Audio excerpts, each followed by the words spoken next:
Hey there, friendlies. How's up? I do hope the sound is okay. I do hope everyone's having a good night. I'm putting down the drum. I'm picking up the can so that I can feel like a bona fide radio personality. And I'm going to say, hey there. Hey there, friendlies. Welcome to the Bevvies, Blades, and Bushcraft live stream for the 12th, I believe, of June. 13th of June, where we have Bevvies somewhere around here. We got Blades, and we're going to talk about Bushcraft.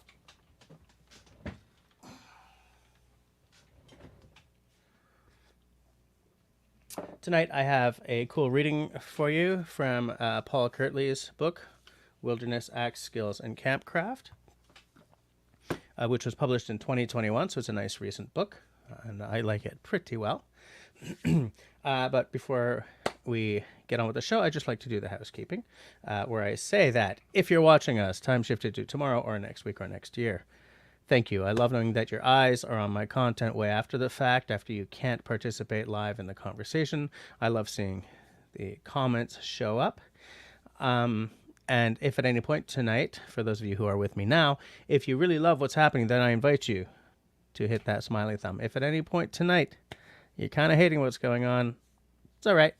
The frowny thumb works just as well. And if you'd like to take a more active role in supporting the channel and keeping the lights on around here, then I invite you to do, as several on the side chat here already have, and click on the join button wherever YouTube has put it now.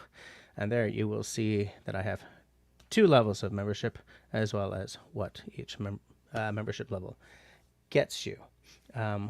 One thing that I have been doing, not on a regular basis, but pretending to be regular, is that I do a members only live stream where I edit a video for my other channel so that I don't ruin the surprise on any videos for this channel. So let's just move on to what's been going on this week. Not much to say on the wildfires. Those of you who might live in New York City will notice that the air is not nearly as bad. We've had some rain around Montreal, so the fires they haven't gone away, but the situation doesn't seem quite as dire right now. It's still pretty bad, but it's not smoking us out here in Montreal right now. The problem is much further up north.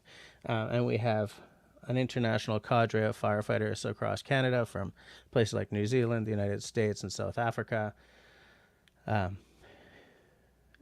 think, and France, helping to get that stuff under control. Another thing I'd like to say that Mountain Equipment Company has some new tents in stock for those of you in Canada, and I'm not sure if REI does. I forgot to check that if you're in the States. They got some cool new stuff. There's one sort of standout is there's a Big Agnes bunkhouse, which is a super luxe, so it seems 6-person tent. It's about $900 though. On the more sort of bushcrafty sized side of things, they got a couple of Mountain Hardware tents. There's one called the Meridian 2-person, which is about $350, and there's a Meridian 3-person for about $400, $410, I think. Excuse me, guys. This is not an advert for Mountain Equipment Co-op. This is, or Mountain Equipment Companies are not called. This is an excuse for me to say that I know Big Agnes, but I don't know a lot about Mountain Hardware. So if anyone in the side chat knows anything about them, let me know, because those prices seem fairly good. But it's still an expensive mistake if they suck, right? So if any of you know about Mountain Hardware, then please drop a note down there. I have, I believe, put the links for everything I'm talking about in the show notes below, including for the tents. I would also like to say that Paddle Like a Girl has overnight paddling workshops for women coming up in July and August. The price is $450 Canadian per participant and includes a few days on the wet surrounded by other women, as well as gear rental, meals, camping, and yoga. Tori runs that. She's part of the Baird clan of outdoorsy people, and she really knows her stuff. So links for all these stories are in the show notes below. Excuse me. And of course, none of this is sponsored. Tori did not tell me to say anything. She didn't even know I was going to do it. So who's hanging with me tonight? I want to say hi to everyone in the side chat before we get on to the reading and so on. So let's take a look. Who we got? We got Lipstick Lodge. Wow, she was early, 8:55, saying, missed last week. My friend and me added 12 feet onto the deck after skirting the door side of the house. We reused the foam board and glued it to the inside of the plywood. Took 4 days. Yeah, but it's worth it. 12 feet, nice. We got Kristen, who is a channel hero. Hi there. We got Canadians slipping in, waving, saying hi. Kristen says, it looks like I'm about to hit 3K. How many am I short? I think I'm actually about to scrape 2,900. I'm going to double check that, though, because I'm not entirely sure. Nah, see, now I'm taking time out from speaking to you guys to check that. Oh, I'm at 2992. Yes, I have grown by 11 subscribers in the last 28 days, which is nice. Recent activity, Kiwi, Bushcraft, and Survival. Duct Tapers Anonymous. Okay, I know those guys. And someone who I guess lives in China, because I can't read the name. Coming in on that 3,000, guys. I don't know what I'm going to do to celebrate 3,000. I know that right now, I believe I am either at or within a week of my 10th year anniversary on YouTube, and I did not. I wanted to do something special, but I couldn't get it together. So it makes me a little sad. Maybe I should do something. Maybe I should plan something. If you guys think of anything like affordable that I should do just to sort of, mark 10 years, drop a note in the side chat. Good old tea. Tea's a good drink. We got David Evans in the house. He is also a channel hero. Canadian likes the sound. That's good. He knows that I was like, tonight I'm not going to ask. I'm not going to ask. I'm going to believe that the sound is fine. So I'm glad to hear that Jerry was reading my mind. No, I think I did ask, didn't I? It's become so it's sort of become so much part of the flow that I was like, I'm not going to ask, and then I think I did. I'm so disappointed in myself, guys. I was like, I'm not going to ask, and I think I did. Damn it. Okay, everyone's just saying hi to each other. We got, yes, 13th. Yeah, sorry. Look at who we got. We got Country Boy trapped in the city. It is today. What a beautiful today it is as well. And we got Chris in the house. Peanut Trucker is a channel hero. Nice to see you. Everyone's a hero tonight. Peanut Trucker's got a hero in David. David's got a hero in Peanut Trucker. You're both heroes to me. Just seeing if it's more than... Okay. David is doing the God's good works by reminding you guys that joining the channel is an excellent, excellent way to build up some good karma points. Yeah, that's it. Oh, you bought a used Kelty. I think I remember you mentioning that. Big Agnes is good. Yeah, Big Agnes, I know. They seem to have a good name for a good reason. It's just the Mountain Hardware. Like I've seen the logo somewhere. I've seen them out and about. I just don't know anything about them. David says, invite 6 friends camping and charge them $150 each, and your tent is paid for. You got the ideas going there. We got Ian the Weblord in the house. Ian is also a channel hero. Hey, Patina's here. Internet is acting up, so you may be hit and miss, but you're nice to see you. Welcome to the stream. Welcome to this, as Russell would say. We got Man on the Street. How's it going? Al, he says to go visit Russell. Well, I was going to, but it sounds like when I would be able to go is not going to be good for him. I don't know. Maybe I'll see if there's any other time, but I don't even know if I have enough vacation time to go. I have to look at my vacation time, but that was part of my plan for this year. But I don't know. He sounds like he's busy or something. Yeah, go camping to celebrate. Absolutely. I would love it. Grace in the house. How's it going, Grace? Nice to see ya. I was going to ask that, Grace, but I figured, you know what? Bettina's here. Let's just enjoy the fact that Bettina's hanging with us. Okay, so I've caught up. So, are we caught up? Are we caught up? I'm just checking the YouTube side. All right. So, I'm going to do my first reading, and we'll talk about it a little bit. As I said, it's from the Paul Kirtley book, Wilderness, Axe, Skills, and Campcraft. Hope I did not lose my... No, I did not. Okay, so this is from the chapter. When I say I'm going to do a reading, it sounds like I'm about to pull out a Bible. It's okay, I wouldn't do that to you people. So it's from the chapter...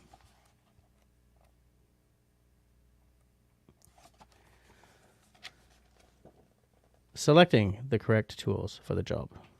I'm not going to do that with an accent. You can hear it by... You can just tell by the word choice that this is somebody British, so and he's got a selection of some beautiful grands for his axes there. And so there's a lot of good stuff in this chapter, but I'm going for a specific section called Choosing an Axe Fit for Purpose.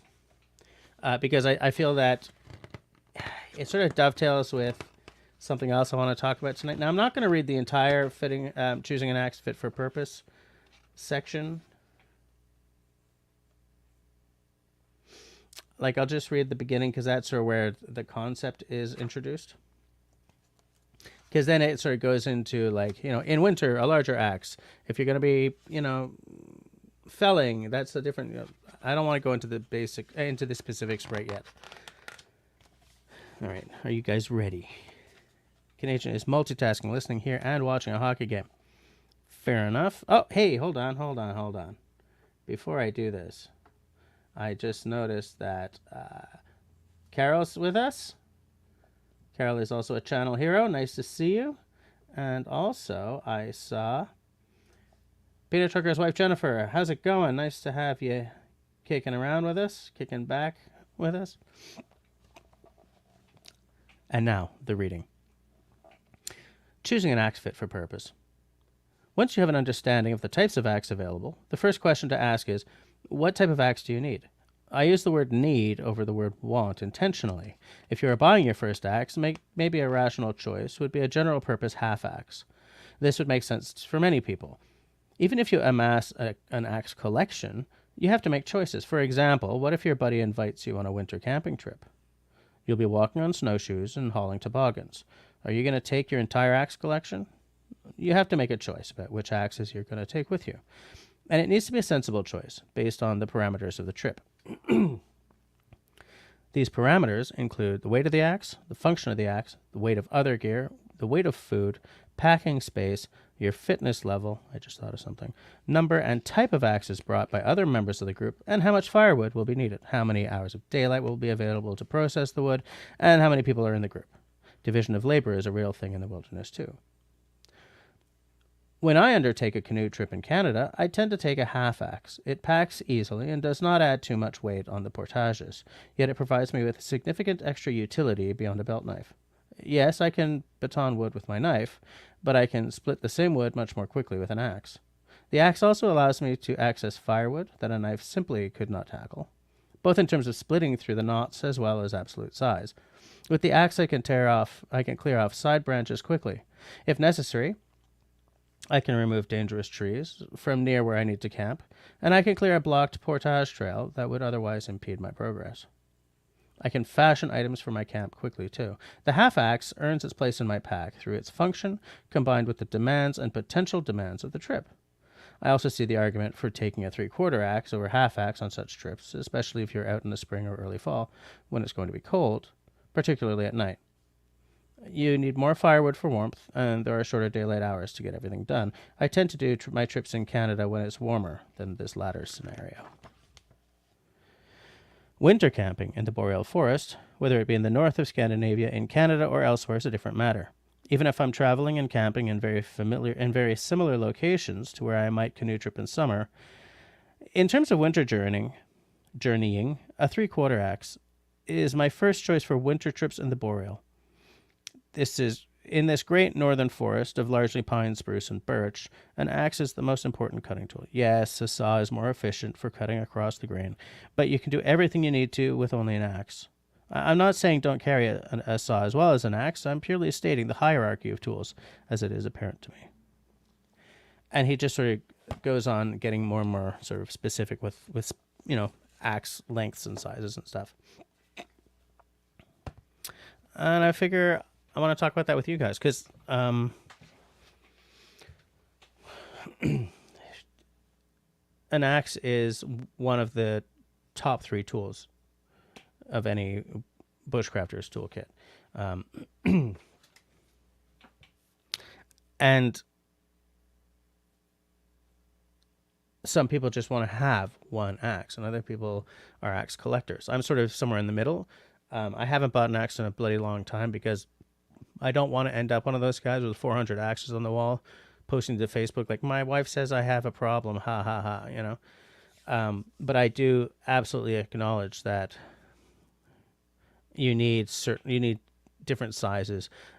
I absolutely believe in the difference between a splitting axe and a felling axe, or a chopping axe and a splitting axe. I think that something hatchet-sized does have utility, but that something larger can also be an important part of your toolkit. I'll move this over so that I can get more central on the camera. And so, like, how many of you guys have several axes?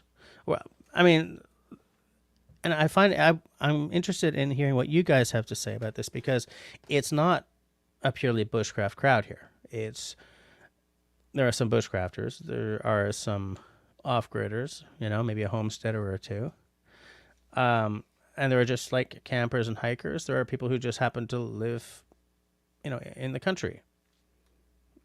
And if the only thing you ever do with an axe is split firewood, then having a good splitting axe is pretty much all you need, right? Some people like to buck wood with an axe, and some people like to have a big crosscut saw. Some people like to have a chainsaw. And there's value in each of those. Absolutely. I just want to sort of bounce back to the side chat for a sec, because I noticed a couple of names popping in that I hadn't said hi to. One of which is Ron. Hi there. Welcome to the live stream. How are you doing tonight, Ron? There was someone else.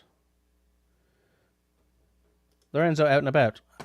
Welcome to the live stream. I hope you're having a good night. And I'm interested to hear what you and Ron have to say about having an axe toolkit or just an axe. Excuse me.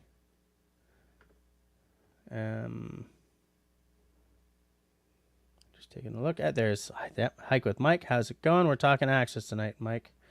You may have a different you may have a completely different approach than what I do up in the Canadian forest, and I'd be interested to know your thoughts on what we're talking about here. I think Canadian had an angiogram. Yikes. Okay. Blech.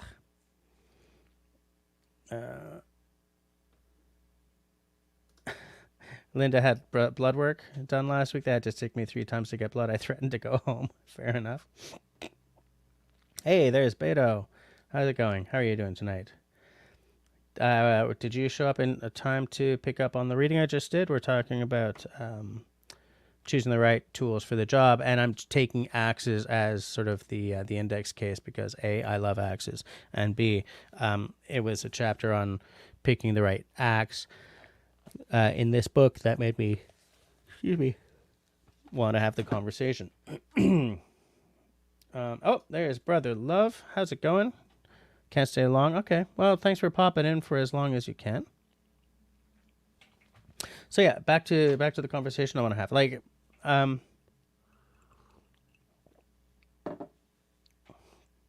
so like I've said that I'm on the side of, have a few different things, like a dedicated splitter, a chopper, maybe a felling axe if you live in a woodland and you may need to take down a tree that is kind of leaning wrong. Something hatchet size for kindling. I absolutely feel like my philosophy includes a short hatchet size, because there are certain jobs, especially around spoon carving or whatever, where if you're hunkered over the kindling you're making or the spoon you're cutting, and you're trying to do that work with something like small forest axe sized, it could get caught up in your shirt at the wrong moment and then cause you some pain and bleeding. So like for me, certain jobs are hatchet or hand axe sized work. Oh, excuse me.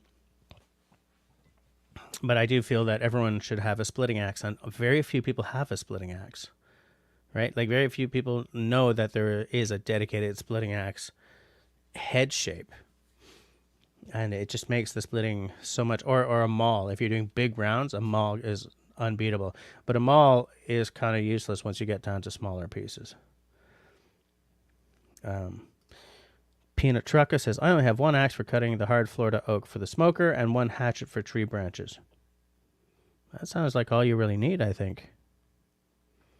If you're just chopping up some wood for the smoker, you've probably already cut it into logs, right? Maybe with a chainsaw or something. Yeah.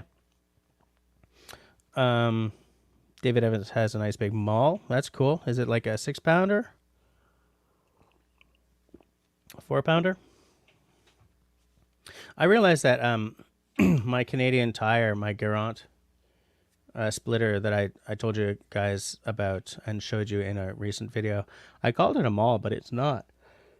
Excuse me.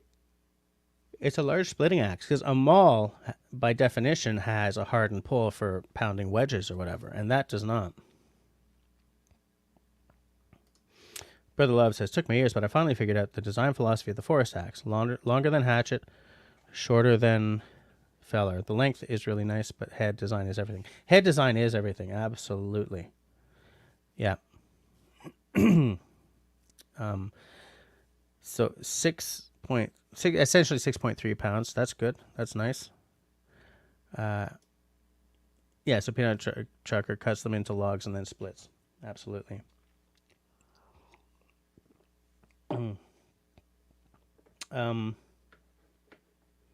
No one else? Grace, you've got to have an axe. What do you got? What do you use? But yeah, for Brother Love's comment that I was thinking about, it's like, and like I've got 2 of the Wetterling's Scandinavian forest axe, right? That's the full length forest axe, and I have one of the Grands for small forest axes, and I think I take the small forest axe more often because it's slightly handier in terms of carrying it around and stuff. But the difference between the small forest axe and the forest axe isn't that big, but it's really noticeable if you're trying to work with a slightly larger tree, because the leverage you get with the longer handle and everything, and the heads are the same profile, they're just slightly larger. So the small forest axe and the forest axe work very, very similarly. I'm just making sure that I'm not missing anyone. And David also has several hatchets and a felling axe. Yeah, it's good to.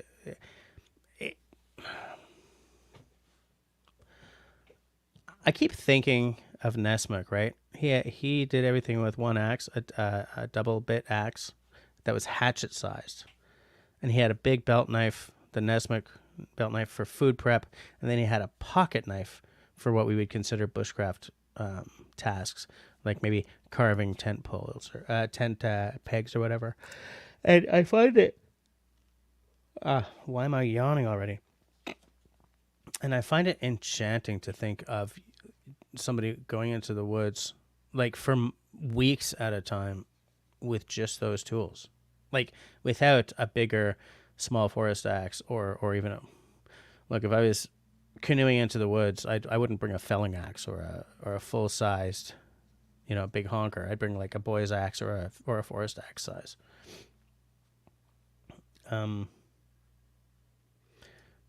Whoops. Grace does not have an axe. You've tried using your son's axe, but you don't have the strength in your arms to swing it properly. I do have a hatchet. Okay, fair enough. You just got to practice. You got to build up that. You got to, I've been chopping wood all day. Know what I'm saying? Kristen has 3 or 4. 2 hatchets in the travel trailer, 1 very large one for splitting wood, and a really old one. Ugh. Country Boy has a hatchet for kindling, a splitting axe for easy rounds, and a 5-pound maul for the large stringy stuff the splitter can't handle. A lot of people have like a splitter and then a maul for the really big honking stuff. Yeah. David would like to get some tomahawks in case zombies show up in the middle of the night. You can just use a crowbar, right? I'm just saying. Why waste a perfectly good axe?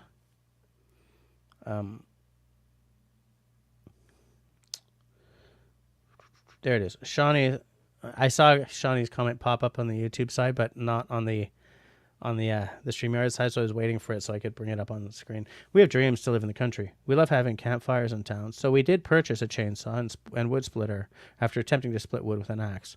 I think the key is to use dry wood. Dry wood is definitely going to split easier in some ways, in that it sort of pops open more readily, but it does tend to be harder than green wood.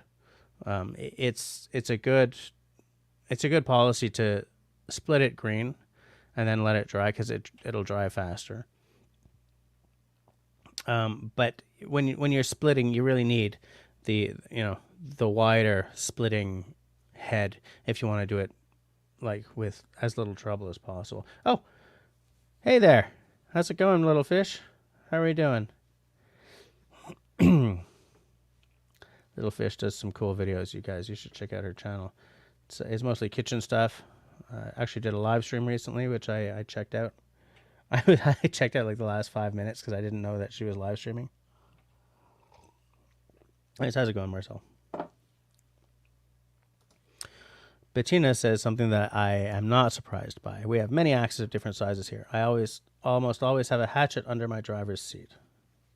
Fair enough. Man, if I had a hatchet under my driver's seat in Montreal and I got stopped for something. Do you have any weapons in the car?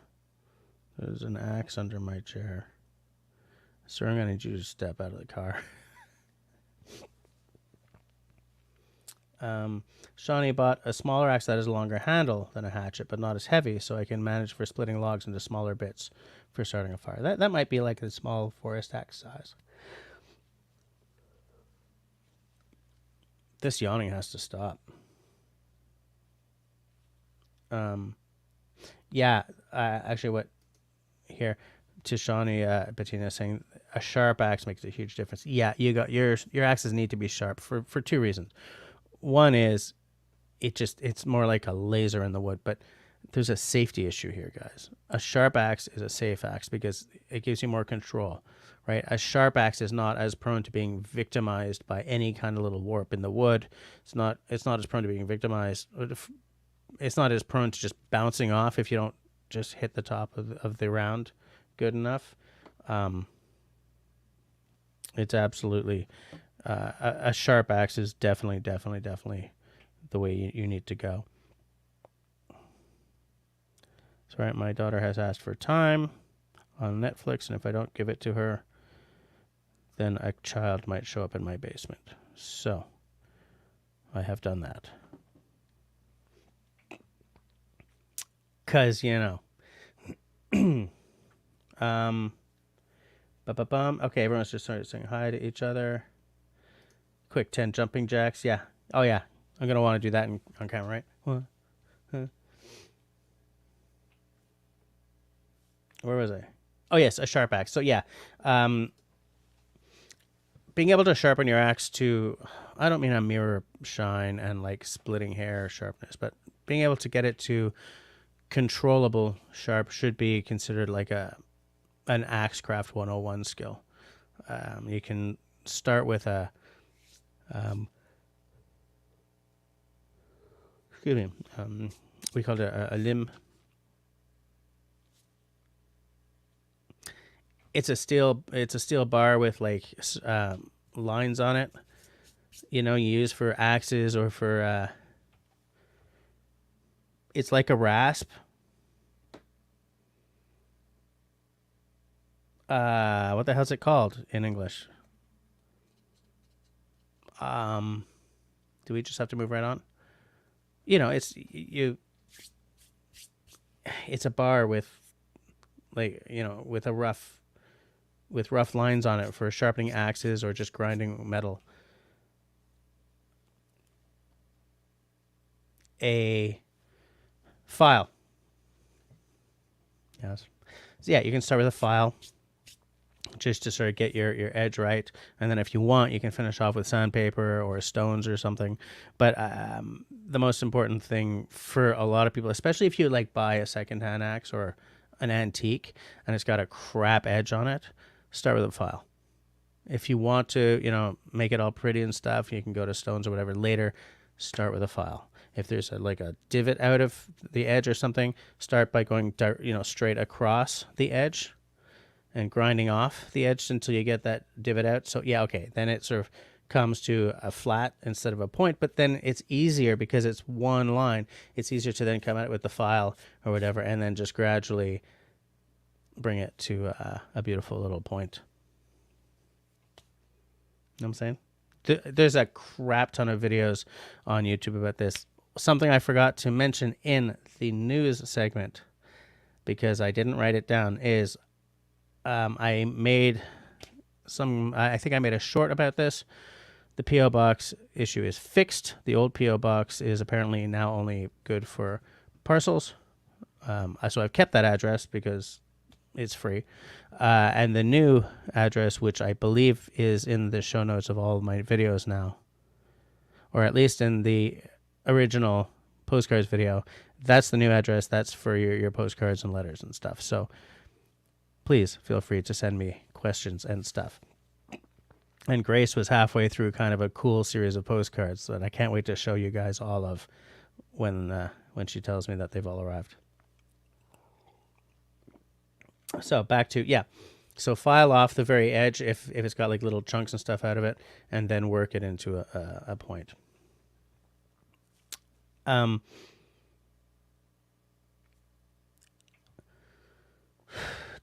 That sounds like a more frustrating job than it is.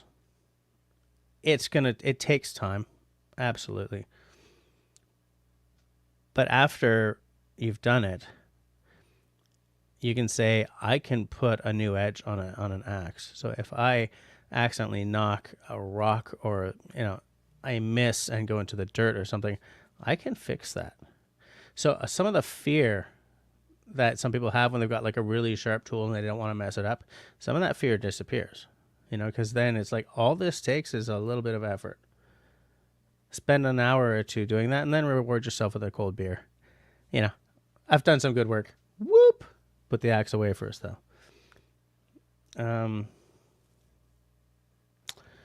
Al is asking, where in the world is Russell San Diego? I don't know where Russell is. I don't know. I hope he's okay. David says, Pam got me a rust fry pocket knife today. I do not know what rust fry is. It sounds like rust free in German. Rasp. No, rasp is the one for wood. Ah, yes. Canadian agrees with me. It is a file. Yes, it's called a file. Okay, guys. I got it.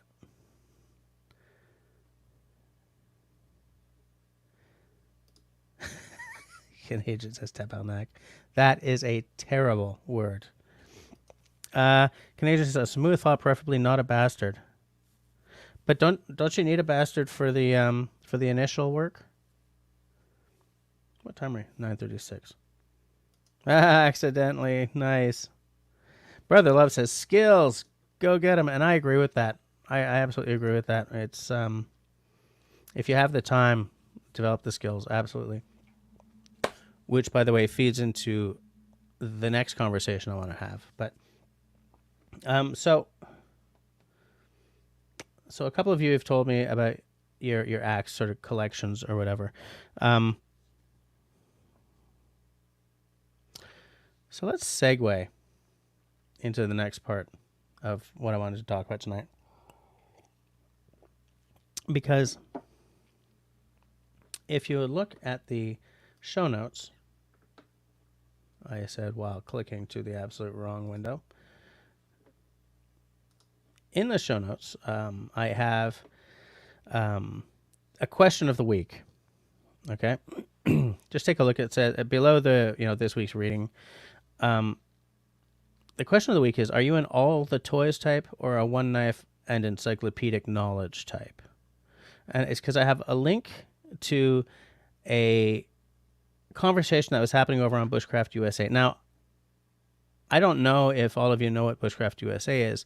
It's kind of an old school online forum for bushcraft. I feel that the name is kind of a misnomer because it's not only Americans.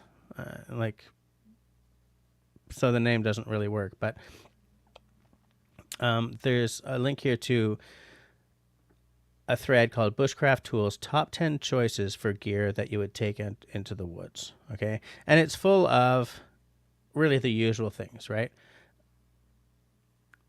And this struck me because I'll get to the post I wanted to talk about in a second.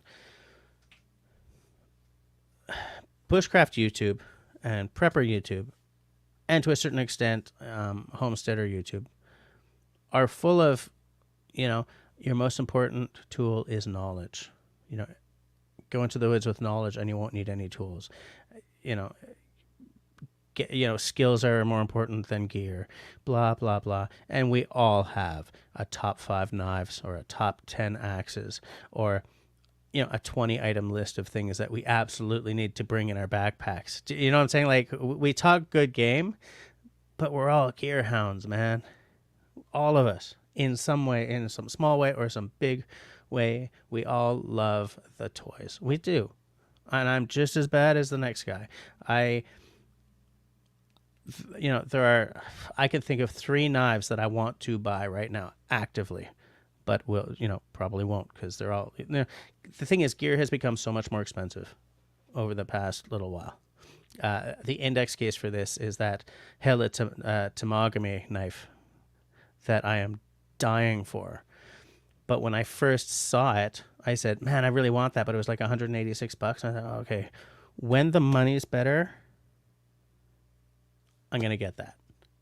But then as the money has gotten better, the price has really, really gone up. So I think it's homing in on $300 now. I don't know if anyone's checked it out at Canadian Outdoor Equipment Company lately.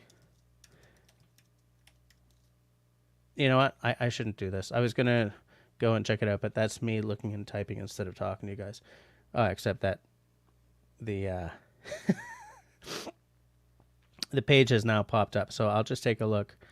I'm looking for knives. That would be in tools.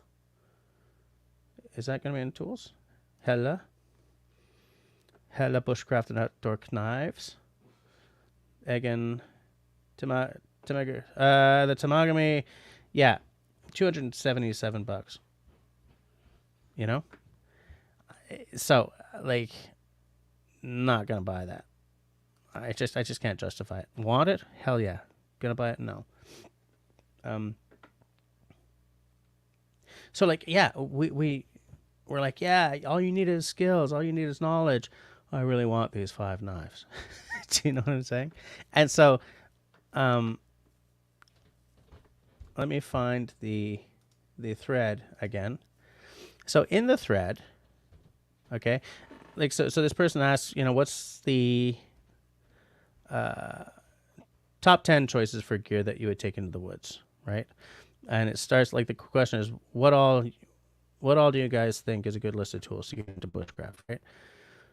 So the very next guy says Holy Trinity Esper Nesmuk, full tang knife, pocket knife, axe. And then he says, for me, I'd go for full tang, folding saw, slip joint, and a machete. And then for fire making, right? Second answer, don't get too crazy at first. Knowledge is more important than equipment. That said, you can get a lot done in the woods with just a knife, ferro rod, and tarp. Add a saw and our axe later, and you'll be set for a while. That's a good answer, right? Because he's not forgetting the knowledge is all you need thing. Then you scroll down a bit. Knife, saw, cook pot with lid, canteen, spoon, stove, ferro rod, lighter, matches, tinder, tent, tarp, blah, blah, blah. Axe, knife, spoon. It's like just... But there's a comment. Let me just see if I can find it. About... How many down? 1, 2, 3, 4, 5, 6, 7, 8, 9, 10, 11, 12 down. The 12th post from this guy called Upnorth. I'm just going to read you his post because it plays into this whole discussion a little bit. I came to sites like this because I nearly got lost in some seriously wild boreal forests several years back. The kind where you spook up a sleeping moose, which I did. I had a little foresight that day and brought along a few bits. I had a water canteen that was too small, and I had to refill it with tea-colored bog water multiple times and pour out the back swimmers. A tin of sardines in a chest pocket, a lighter, a medium-sized folding knife, and a pin-on ball compass. I lost the overgrown 100-year-old trail many times and just went by the compass on the way out. I cut through ice-cold bogs, tore my clothes up, and generally panicked. Had waves of depression wash over me a few times, which I forced myself to get beyond. I was hungry, mostly lost, badly bug-bitten, torn clothes, and absolutely, totally bone-cold and exhausted. Luckily, I had a few options that I brought along, but I was determined to push through and get back out, so my wife didn't panic. I got out a mile or two from where I went in that morning, just before dusk. It sucked and really spooked me. I decided that I was in over my head and had much to learn yet, despite spending decades outdoors with a 22 or a fishing rod. Growing up in the country where I knew the terrain was much, much different than being isolated in unknown dense bush. Despite being scared several times, I managed to shake it off, and I actually walked out with half an elk rack. Still have it. It's a big sucker. I didn't have to use the few resources that I brought in with me, but I sure would if I couldn't get out. The knowledge that I had brought a few items with me actually helped to alleviate some fear waves that washed through me a few times. The whole thing shook me and still strikes a chord when remembered.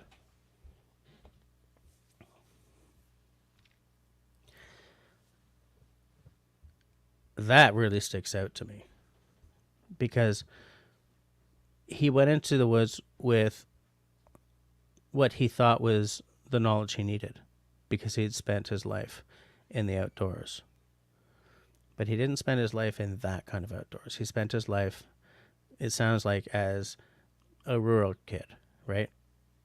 Ganging around the woods near his house, brings a little 22, brings a fishing rod, does the whole Huckleberry Finn thing. And the stuff he had with him would be ideal for that. You know what I'm saying? A tin of sardines in case he gets hungry, big old folding knife.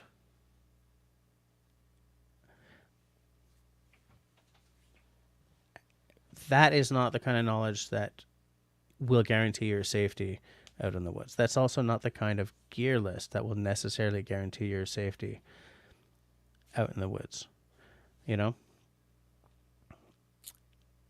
And he, just going by his post, right? I don't know this guy from Shinola. Just going by his post, he's somewhere in Western Canada, maybe Alberta, maybe BC. So just going by what he said here, he said, I came to sites like this because I nearly got lost, right? He didn't go to Canadian Tire and buy a bigger gun. He didn't, go to Lee Valley and pick up a larger knife. He didn't buy a water purification kit. He went looking for knowledge first. I guarantee you this guy's got a better kit now than he ever had before. And it's likely because he had a scary-ass experience and went looking for the knowledge. That's sort of what I pick up from this post. And there are two extremes, right? There are guys who have a shift ton of tools, some of which are just, locker queens that never come out into the woods. And some guys who are like, I made my knife and it's all I ever use. And I have survived 6 weeks in the woods eating nothing but berries, bugs, and this bear that I killed with the knife I made. You know what I'm saying? And then there's all of us in the middle. People who get off on gear, but also get the fizz when they first learn to do a bow drill fire, or the first time they actually recognize that mushroom is safe to eat, or the first time that they find their way to the other side of the mountain using an actual map and compass, the way the old folk used to do it. So we're not all bushcrafters here, but everyone here has at least some sense of connection to the woods or to the natural world in some way. Right? Everyone here does, because as humans, that is built into us. So I wanted to have this conversation in a way that doesn't include me preaching at you guys. I want to know what you guys are thinking. I just want to check. To see what people have been saying, though, because I feel like I've been ignoring you folk. Okay, so go back to skills. Bastard is very rough. Yeah, that's why I would use a bastard for the initial, like to clean up the actual divots and to get the basic shape, and then go to a fine one for finishing. That's if you're not going to go to like rock, stones and stuff. Marcel's asking where my sidekick is. I don't think he would like knowing that you called him that, but I think it's funny. I don't know where he is tonight. I'm just hoping he's okay. Grace, I have 2 right now. They say they're going to send the others back. So if you get them back, then you can just pop them into an envelope and send them to me, and I'll give you money for the postage, because they didn't tell me when I asked them for that P.O. box that it was going to be that kind of limitation. But I kind of feel that that's a policy change that came in really soon after I got my box, but I'm not sure.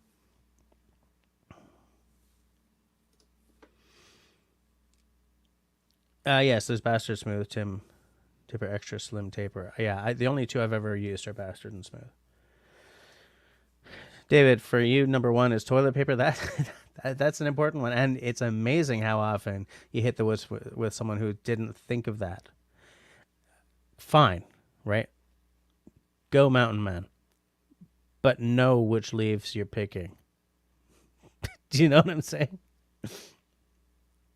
Shawnee is, I'm all the toys type. I always bring too much stuff. I'm not a backpacker. I love that comment, Shawnee, because I also bring too much stuff, and I'm trying so hard not to. One of the things that going to Russell's place last year showed me, aside from the fact that I decompressed like you guys wouldn't believe. It was so enjoyable. But one of the things that it showed me is that there's a tarp that I don't need to ever bring. I brought it. It took up space, and don't need it. Not going to use it. There was something else as well, but yeah, Shawnee, I'm the same, and I'm trying not to be. And it's so hard because you're just like, what if? And the fact is, the only what if is I should have brought an extra spork, so that when I accidentally fired mine into the beaver pond and watched it disappear under the water, I would have been able to say, not a big deal.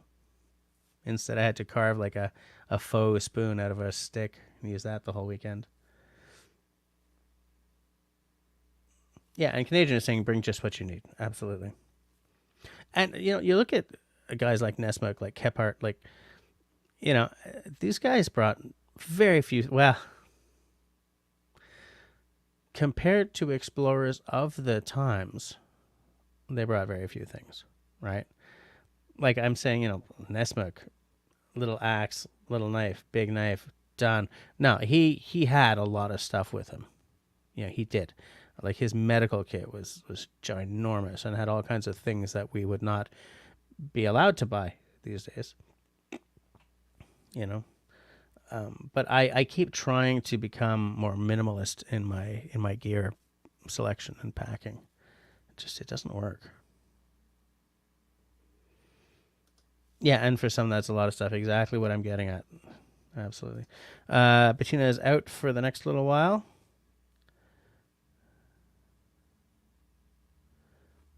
But she'll be back. Country Boy is with Dave. TP is number 1.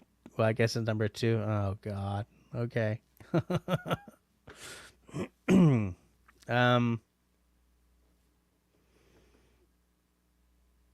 on.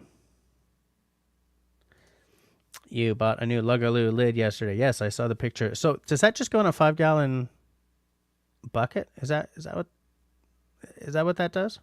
That goes on one of those paint buckets kind of things. You throw some like sawdust in the bottom. Yeah. David Evans says item number 2 is an espresso maker. Yeah, and I saw that stove as well, Canadian. That looks like a cool stove.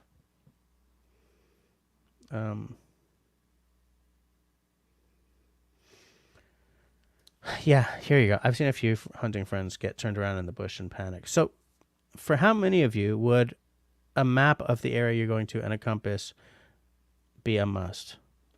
Like, I'm asking you that because so many of us just end up using the GPS on this, and then, oh, there's no signal? And another question about that then becomes, like, here, let me show you this. No, that's not what I wanted to do.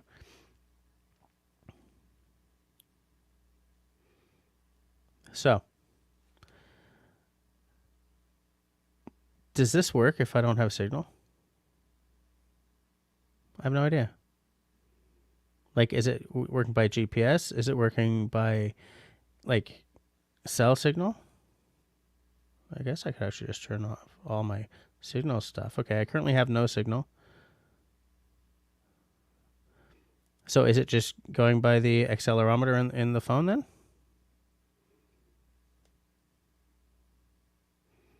I don't know. But I do feel that depending on the high tech might be a lousy way to guarantee yourself a safe way out of the woods. Whereas going for sort of the more analog stuff, while maybe less glamorous, might actually be a more solid way to get the hell home.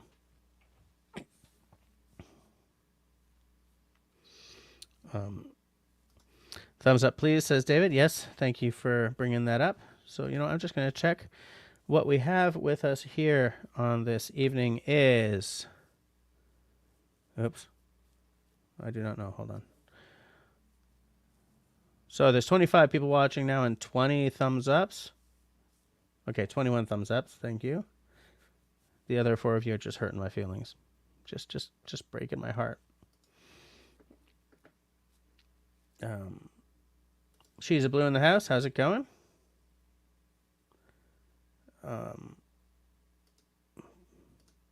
Bettina says that is an insane increase in dollars. What is she talking about? Is that something I said or is that something someone else said?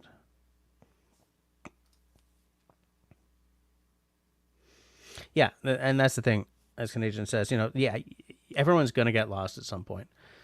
Handling it accordingly is the most important part. Yeah, it's as Ray Mears or anyone else who does the outdoors professionally says, if you're lost, stop, sit down, have a drink of water, breathe.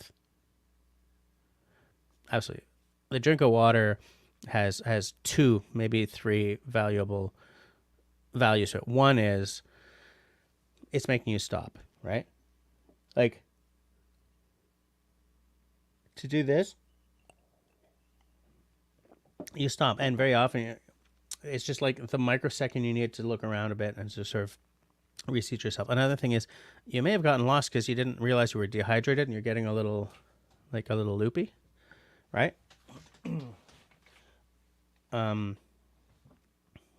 Another thing is sitting down and breathing a little bit gives you the time to sort of process. Okay, is there a hint around here? Whereas, like, if, oh my God, I'm lost, and you start to, no, it's you're just upping your chance of not getting home. And it sounds cliche, but an assurance that I'm getting the hell home no matter what is a massive step towards guaranteeing yourself a successful attempt at getting home safe. Just being sure that you're getting home. Yeah, this is going to be tough, but I'm getting home. It's a big, big step mentally. Man on the street says, my safety is spelled Kimber. Okay, I get it. Different kind of safety. We don't have to necessarily deal with that kind of safety up here so much. Okay, Shawnee says, can we talk about how to get unlost in a future live stream? Things to look for, how to find your way out, step-by-step tips. Yeah, tips. We could. One basic thing is, like, as soon as you see that you're lost, find some way to mark the spot. It might be as simple as carrying that red sort of plastic tape. It's not, it doesn't stick, but it's like a strip of bendy plastic tape, and just make something big, and it's usually like orange, yellow, pink, fluorescent, get it in a really obvious color and tie a big honking loop of it on a branch that's kind of not hidden by other branches, and then use that to triangulate as you sort of move out in circles or in directions or whatever. But I mean, yeah, I'm not going to talk in depth on that right now, but you're right. We should probably do an episode on getting unlost. In fact, I'm going to take note of that. I've got a computer right here. What am I looking for a pen and paper for?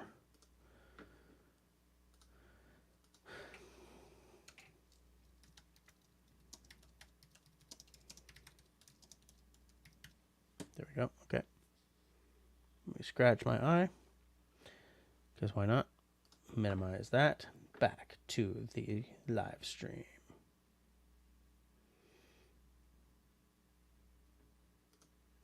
Country Boy says, if I'm not on an obvious trail, I always blaze the trees on your way in. Fair enough. That's a good one, Canadian. In fact, it's funny because I have one on my life jacket, but I don't actually have one in my bushcraft gear, and I should fix that. Is a good whistle. Absolutely. Yeah, Canadian is saying the same thing. I ain't shy to leave a tape trail either. Yeah, absolutely. It's just smart. Yeah, David is saying first rule is to stay put. By the way, if it's getting dark, definitely stay put. Build a freaking shelter. Don't go womping around in the bush after dark trying to find your way, because you're just going to get more lost. The danger mounts with every minute if you don't play this right. If it's like, wow, it's 4 p.m. and I don't know where I am, clear a little space, build a little lean-to, get a little fire going. A little fire will help your headspace in a big, big way. And you may end up having to purify some water or something, right? Okay, yeah, Country Boy also always has a roll of orange tape in your pack. Yeah, and I had some at one point, but I don't know where it went, so I've got to pick up another roll.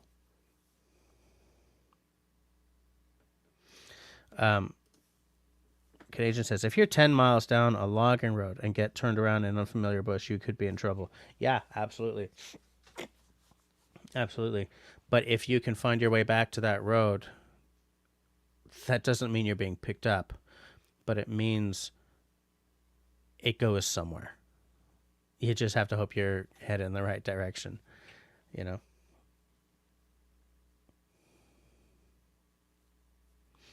Hey, there's Destiny. Hello, all, she says. Yeah, Bettina's here early. we were celebrating that a little earlier. Just checking. Country Boy says, when I explore new trails in the truck and come to a turn, I spin the tires as I go around the turn so I can see where I came from. Oh, I see. So you're making like a more obvious track on the road. That's a pretty smart idea, actually. Tenenbaum, hi, by the way, says, I'm all about maps. Yeah, you've got one in your EDC. So do you have like, do you mean like you got a map book in your EDC, or you have a bunch of maps and I'm going to this area? You have that sort of general area map in your kit, which, because I'm guessing you don't carry an atlas around, right? David has a handheld GPS, always works.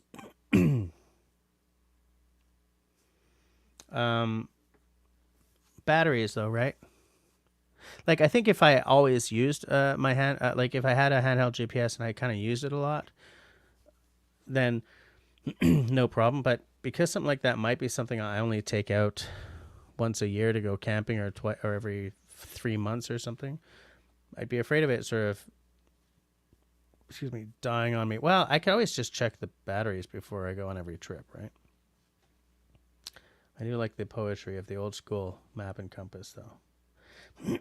Destiny, dear friend, always says, learn from the masters, aka the First Nations. Amundsen did, and we all know the outcome of that bushcraft situation. Yeah, whoops. Everything's just sort of jumped on me here. Destiny says, I wish I knew how to use a sat phone. Looks cool. Interesting thing, the next version, the current version of these things, as in not mine, has a very basic emergency phone on it. I think it's a satellite phone that you can get some rudimentary messages out if you're lost, but that's about it. It's not like a full-on phone. I've been looking to see reviews of that because I'm replacing this phone as soon as I can, and that is kind of an attractive element for me, even if I never have to use it. David Evans, yeah, sat phones are very expensive. Yeah, I suggest smoke signals instead.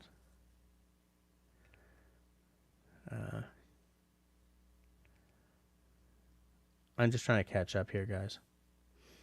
Whiskey Harbor in the house. How's it going, Whiskey? We're talking about having the right tools for the job. We started off talking about different sizes of axes because that was what the reading tonight was about. And then then I came up with sort of a question of the week, which is like, are you the type who has all the toys, or are you like the one knife and encyclopedic knowledge type? So I'm interested to see what your answer to that question would be. Or are you somewhere in the middle like I am? Yeah. David says, first thing you need is a good complete emergency kit. Yeah. And in fact, David, let's talk about that then, right? What would you have in that kit? Because to me, that would include like a first aid kit that's kind of more based on trauma and like poison ivy and stuff like that. Not so much, I don't know. Like, I kind of feel that a first aid kit for bushcraft should be heavy on the, splinter removal, those little plastic suture things that you can stick on, wound cleaning, stuff like that. And maybe a little less big on Tylenol. But what are your thoughts on that? And like maybe you need some water purification tablets in there just in case. And then so for the rest of your emergency kit, things like signaling, right? Like a signaling mirror. Some people, this is why for me, my ideal bushcraft knife, and this would also include like for a survival knife, quote unquote. I don't want it to be coated, right? I want it to be, in fact, this is textured, right? It's satined, which kind of doesn't work. I like a very highly polished knife so that I don't need to bring a mirror as well. I just, I take the knife, as a signaling mirror. But, for most people, a signaling mirror, hey, it's 10.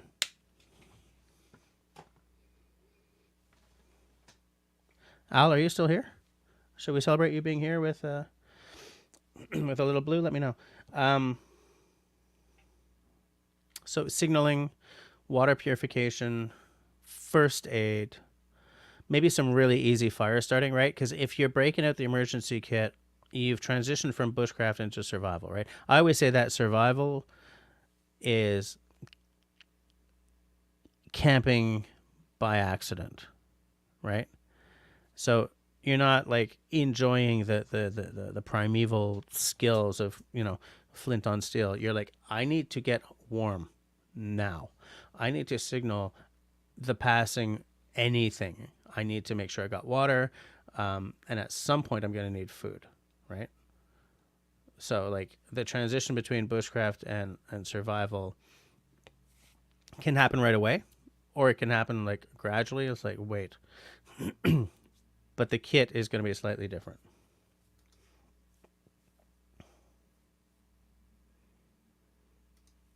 Linda says she was yawning along with me and she started to fall asleep. Good to know I'm being interesting, Linda. Flagging tape. Okay. That's good. Am I that far behind on the chat? Or driller's tape? Lorenzo says flag tape. Canadians, or tie a string to yourself and you'll be safe. Yeah, breadcrumbs will not work. Yeah, Lipstick says you need a bug shirt and some good bug juice. Yeah, that's true. I feel that a bug shirt is great for some bugs, but I kind of feel that mosquitoes can get right through that. So it's maybe, you know, for mosquitoes, you kind of need the spray.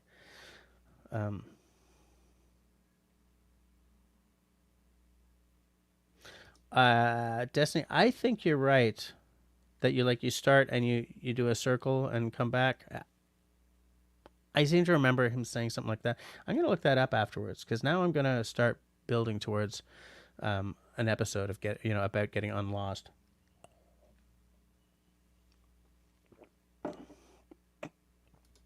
David's, I have pink tape. Is that okay? I don't want people to get the wrong impression. Let your freak flag fly. I think pink is just fine. I don't like pink, but that will show up beautifully against all the browns and greens and beatitude of the forest. Because what we care about is being found in one piece. Or, if not in one piece, at least alive. Small dram. We don't want to go crazy. It's Tuesday night, people.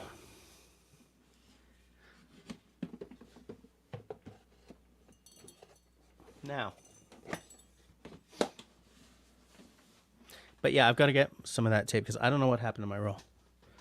So better to just buy some and then end up with 2 rolls down the line than being like, oh, I wish I'd bought that tape before I got lost.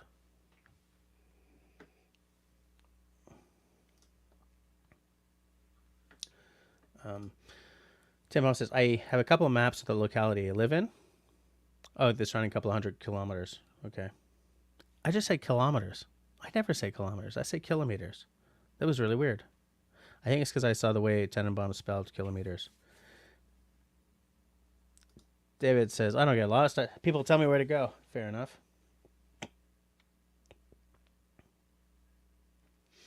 Linda says that that's the Baird method. Pink tape on trees. Now, here's the thing. I've always pulled the tape back out when I'm when I'm headed back and I know where I'm going. I bring the tape back out with me. I don't want to leave that stuff out there. Linda says, I'm lost in the chat. Fair enough.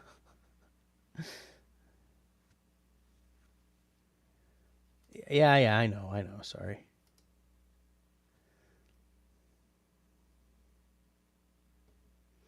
Yeah, I poured myself some blue. Just a little one. Little Fish says, I was going to do a Zumba workout, but now I'm strongly considering making a vodka and sparkling water instead. I support you in that.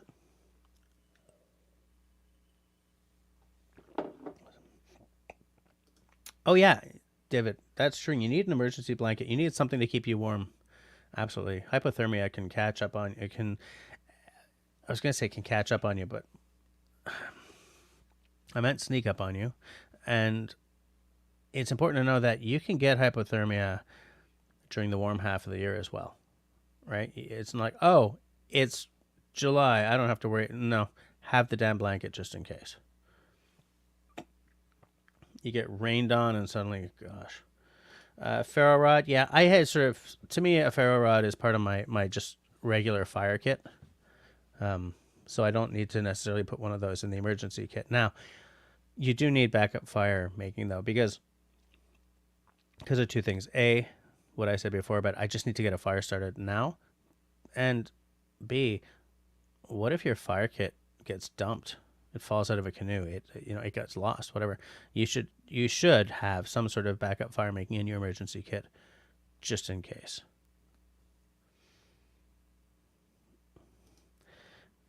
Peanut Trucker's wife, Jennifer likes Tito's and lemonade. Fair enough. Christy completely agrees that Marcel should make herself a beverage.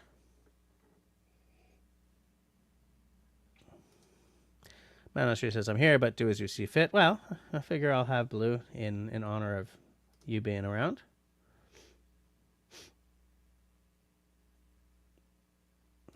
Jennifer, what we're doing is Johnny Walker Blue Label. Lipstick Lodge says, who makes fires these days? Well, okay. If you're in a survival situation and it's freeze to death or run the risk of maybe starting a forest fire, make the most careful small fire you can, right? Just big enough to warm yourself. Clear the land around. Now, clear the land around so that there are no leaves, right? Get it right down to the dirt. Right down to the dirt. Whatever you need to use to clear that off. If you have like a little folding shovel with you, which is an excellent thing to have in your kit, no matter what. And you can use that to scratch, to rake. Use your boot if you have to. Use your foot. Get down to bare earth. Make your fire. And when you're done, douse the ever-loving crap out of it until the ash is cool enough that you can be mixing it up with your hands, right? Make sure that it's all wet. Turn it into mud. Douse the ground around it. Excuse me. If you're bushcrafting right now, I would not start a fire. There's no way. It's just like some of you don't live in a fire-prone area right now. If you're above the Canadian border, don't light a fire. The size of Quebec inside the no fires and no camping and no woods activities zone is bigger than New England, okay? It's huge. It's pretty much the whole southeastern part of the province. So yeah, I agree with you to a certain extent, Linda. But I'm speaking about like conceptually what your kit is going to be, And by the way, maybe part of that whole the most important thing to have is knowledge philosophy is that maybe you should know how to do a hand drill fire.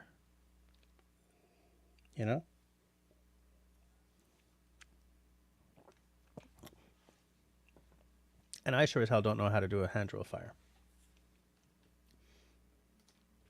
Tim Bum says, well, without deliberate efforts, people tend to walk in circles. You have to make an effort to travel in a straight line. That is true. We do tend to walk in circles. I think that what Ray Mears was talking about was a more sort of, I think in the same conversation, he sort of referenced that. He said that, you can think you're making progress and you end up right where you were before. I'm going to go look that up again. Oh, my land. Dr. Sharp is here. How's it going? This is important information to understand a map of the area before you go there. It's not enough to just have a map, right, and try to make an understanding of the area while you're lost and panicking, right? A good paddler always checks out the route on a map before he goes. He knows what he's looking for. He knows what to expect. And he'll have certain ideas. So, like, if I see this, I'm probably, oh, I'm on that lake instead of this one, kind of thing. Absolutely. Yeah, that's a very good piece of knowledge. Good statement. Man, Dr. Sharp showed up swinging tonight. Yeah, I guess, Christy, if you leave trail tip, it could save someone else. But I don't know. Like, what if they don't have to go in the same direction as you? Maybe. I don't know. Like, conceptually, I guess you're right. We got 8 acres in the house. How's it going, Serge? How are you doing? Are you doing all right tonight? Having a good week? Yeah, exactly. No one in Canada is lighting fires right now. Yeah, if you can't tell directions from the sun and time or stars, then get a compass.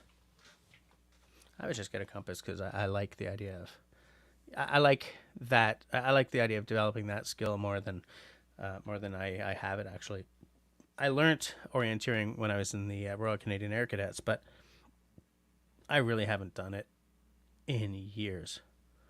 Like, I need to make a concerted effort to make that skill strong again.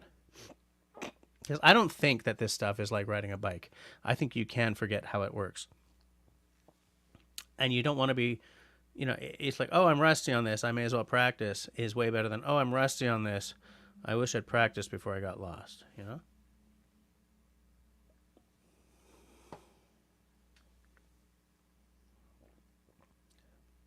All right, Chris, good night, Peanut Trucker. Have a good day tomorrow. So what we're talking about is having the right tools for the job. We're talking about the question I asked is how many of the people here are like all the toys all the time versus 1 or 2 tools and all the knowledge all the time. I was talking specifically about, like, not specifically about anything. There was a Bushcraft USA thread that made me think of that question, which I have linked to in the show notes below. Marcel's husband brought home iceberg vodka from Canada. I've had that. Remember the rules of 3, says Dr. Sharp. Yep, absolutely. I'm just sort of seeing. Yeah, there it is. 3 minutes without air, 3 hours without shelter, 3 days without water, 3 weeks without food. And that actually that's the order that you work stuff out in if you're suddenly in a survival situation, right? Build a shelter, get water, then look for food. You get a shelter up, you get a fire laid, you're already in good shape. Because what you're doing there is you're working on the resiliency, right? I have successfully made a shelter. I have successfully laid a fire. You may not have lit it, or you may have, right? But I have succeeded in a task. I may get out of here in one piece. It very much helps to build the headspace you need to be at in order to get home, in order to get out of the woods. Hey, Skip, how's it going? Welcome to the live stream. Somebody find out where the hell Russell is tonight. All right.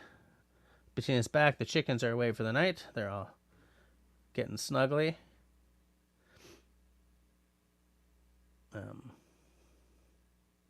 David also agrees that learning to navigate by the sun will give you at least a general sense of direction. Yeah, that's true. I'm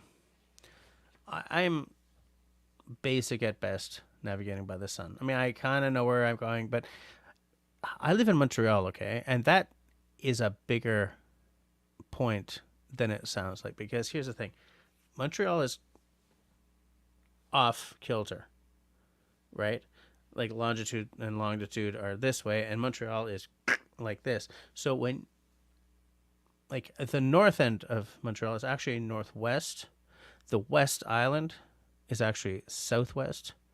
The southwest, which is where I live, not anymore, but I used to, is actually just straight up south. The east end is northeast, right? Because the island is. So we're a city full of people who don't ask us to navigate by the sun, because our entire concept of where the sun has to be is completely cocked off to the, it's turned by like whatever 20 or 30 degrees or something.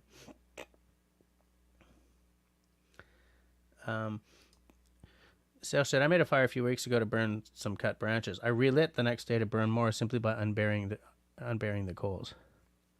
Wouldn't do that now. But yeah, it's amazing like how long the coals will last, if you don't piss on them or something.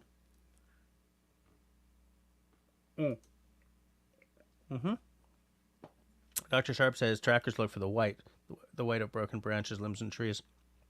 Yeah, and that's big if you're hunting and you tagged something, but it didn't fall.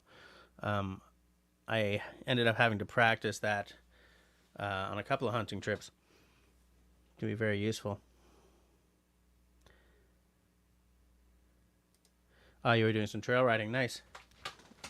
Nice. Are you in a no burn zone, Serge? Like around here, we can't light anything. In fact, in parts of the province, we're not even allowed to go into the woods. Especially not with ATVs or mountain bikes or anything that might cause a spark inadvertently. Marcel will be right back. All right, Marcel. Yeah, David saying to Bettina that naming the rooster Russell Crowe was funny. Yeah, I love it. Bettina says, we have a burn ban because of semi-local fires. However, I'm hoping they will lift them soon. So we had an absolute downpour yesterday. Must have had 5 or 6 inches in the bucket, maybe more. Yeah, we're in a we're in a rainy period as well right now. But it takes a fair amount of rain and a fair amount of, like, for a few days to really clear that up. I think.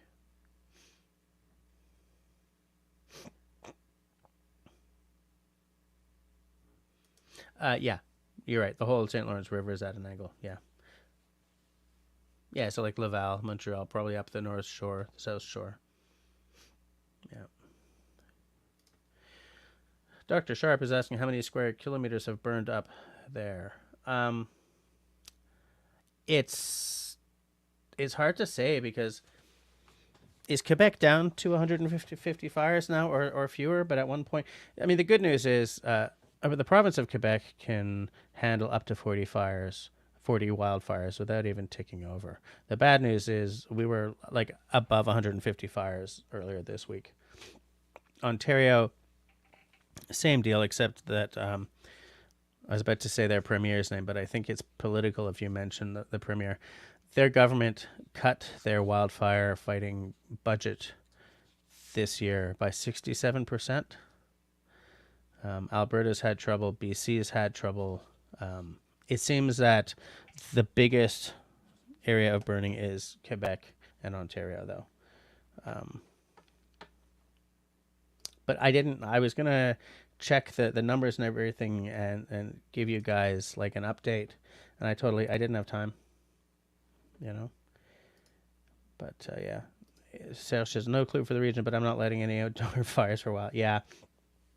I think at one point the Public Safety Agency, or whatever the heck they're called, I'm trying to translate, they said that most likely we're going to have a fire ban in effect for the entire summer, right up into fall.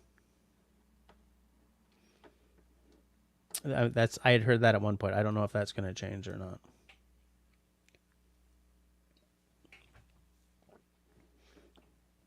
Do one of my mods want to see if you can look up how many hectares are currently burning in Canada? See if it's down from last week. I know it's down from last week. I feel it. The air doesn't stink. Although that might just be because it's been raining around here, right? Like, I have a very local view of what's happening right now. You know, the air here, you know, the smog warning is gone. I can breathe. My youngest daughter can breathe. So everything must be, the fires are all gone. You know what I'm saying? But the news has said that up north, the situation is very different than down here.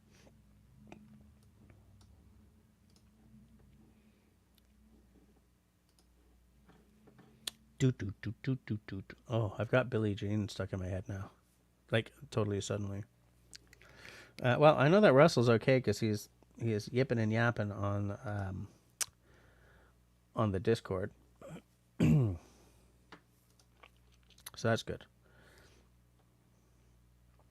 I think we need to get Serge back into town so that he can come onto one of these live streams with me. I knew I would get that sentence out if I tried hard enough. Jeez.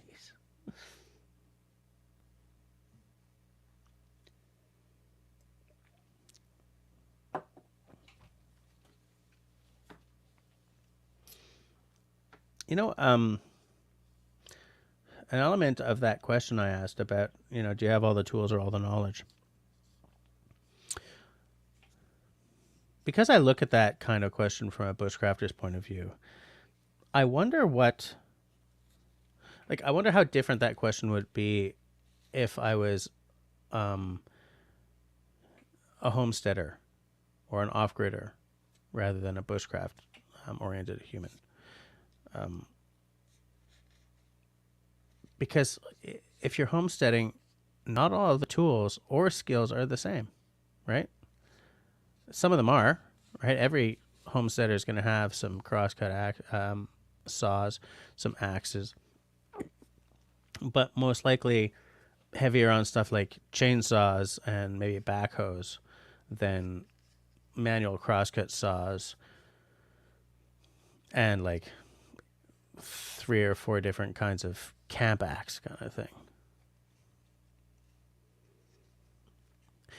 Like, is there a different set of knots you need to know as a homesteader than you do as a bushcrafter or a paddler? You know, it's easy to see where bushcraft and paddling intersect, because they do. Very often, people who do one do the other. I would say that slightly more often, every bushcrafter is a paddler than every paddler is a bushcrafter, and I'm saying every, rapidly simplifying here. But yeah, I don't know. Like, I don't know how different the question becomes in a homesteading or off-gridding sense. That's exactly the kind of part of the conversation where it would be great to have Russell here, because he's not a bushcrafter, but he's an off-gridder. He uses a lot of the same skills every day because he's out in the woods working, maybe clearing some trails, maybe, you know, paddling around on the pond. But like, he's not building a lean-to and building a forest fire and making a bed out of pine boughs or something. So I just wonder I wonder how much crossover between among these there really is. Like, maybe there's more crossover between bushcrafters and preppers or survivalists. Not survivalists, but between bushcraft and survival. You know, maybe there's more sort of, you know, Ray Mears, Les Stroud. A lot of those skills are kind of similar. Maybe there's more crossover there than there is between either of them and homesteaders.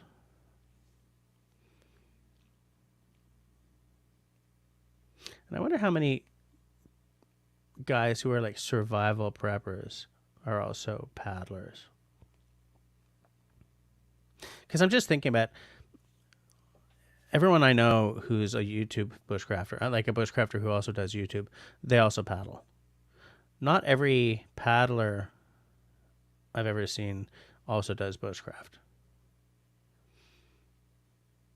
But I'm trying to figure out where the Venn diagram sits in those three. Like how many people who are prepping for, you know, survival situations rather than the love of the outdoors and the bushcraft. Like how many of them paddle canoes, or how many of them just have, you know, motorboats or whatever.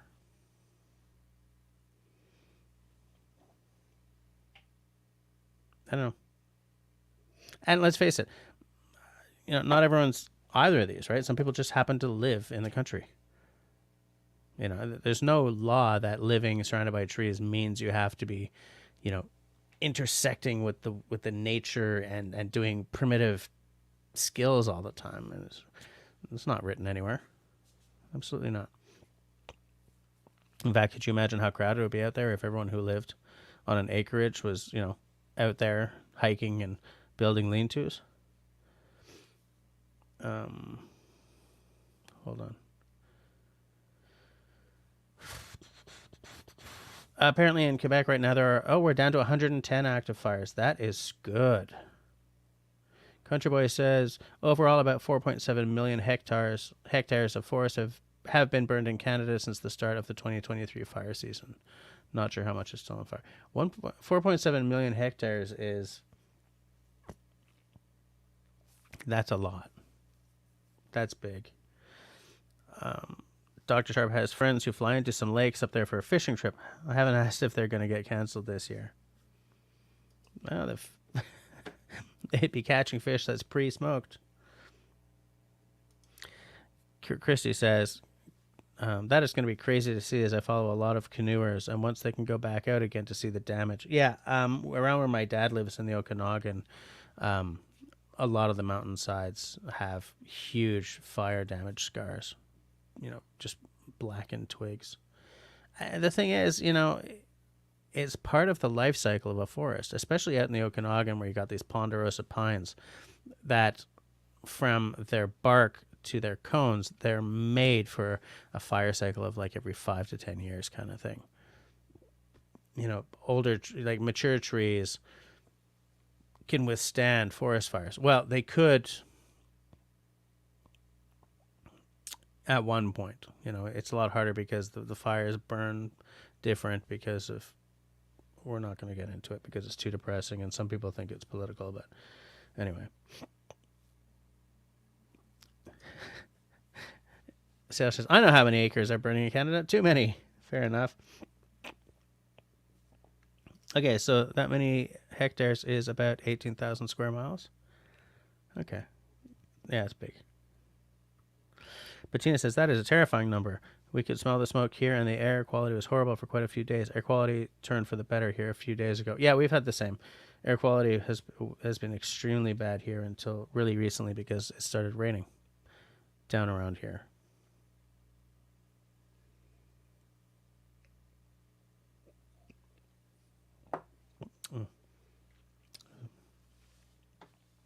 So good. I used to watch Wrangler Star a lot, and because he was he's a homesteader. He did a lot of he used to do a lot of tool maintenance and stuff, and I mean like axes, saws, and he was always building stuff like kind of old school home improvement, like with hand tools. And he is a volunteer, or at least at one point he was a volunteer wildfire fighter. I often wonder, you know, if he wants to sort of jump up and get up to BC or something to help out. Like if he sees stories like this and sort of relives, you know, the glory days or something. I don't watch him as much now, but because his channel's changed. But I think what a life, like wildfire fighting, dangerous as hell. But it must be crazy to be like digging the trenches and stuff and seeing this absolute conflagration coming closer day by day. You know?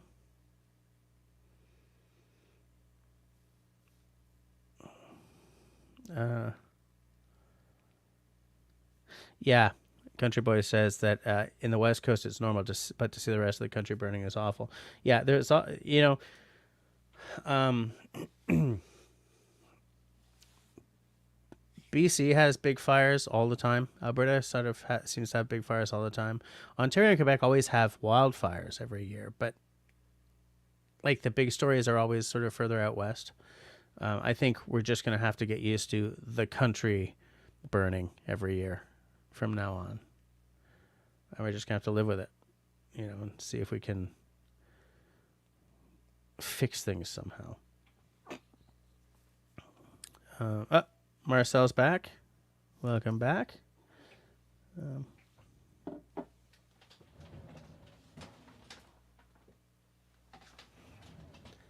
Need some water, guys.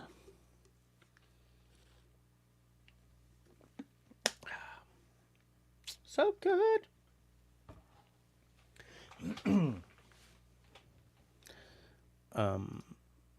Dr. Sharp says 2 hours away is not much comfort with the area covered by them. A few years ago, my aunt's ranch was surrounded by fires like you are. People spend a lot of time and energy worrying. Yeah. I heard on the CBC there was an interview with the owners of a ski hill. Now what they did, there was a fire rolling up to their part of the woods. This is here in Quebec, I believe.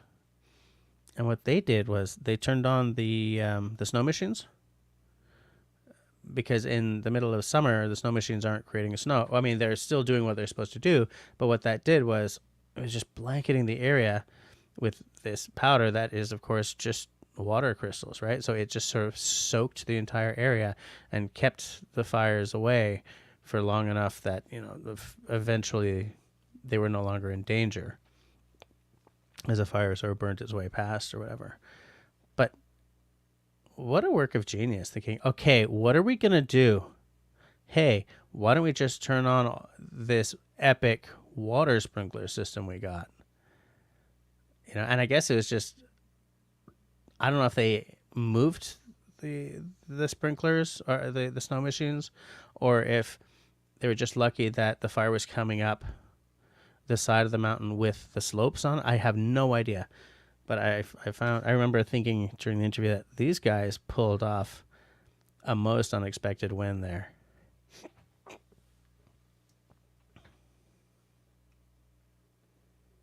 Yeah, that was cool. Just getting some more water here, people.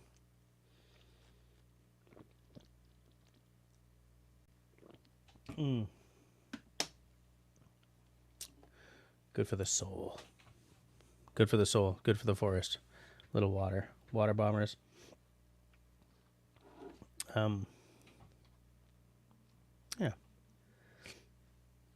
I'm just seeing if anyone has said anything in the side chat. No, I think we're doing okay. Bettina says, this is as close as I've ever been to an actual out-of-control forest fire. It's a scary thought. Yeah, out where my dad lives in the Okanagan, every now and again, a wildfire comes pretty damn close, and they're all like, oh, God, is this the year we lose half the town?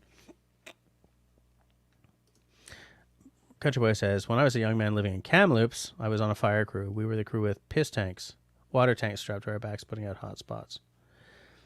Yeah, part of me would love to have done that as a job at one point, but I wouldn't even know how to go about applying for that kind of a job.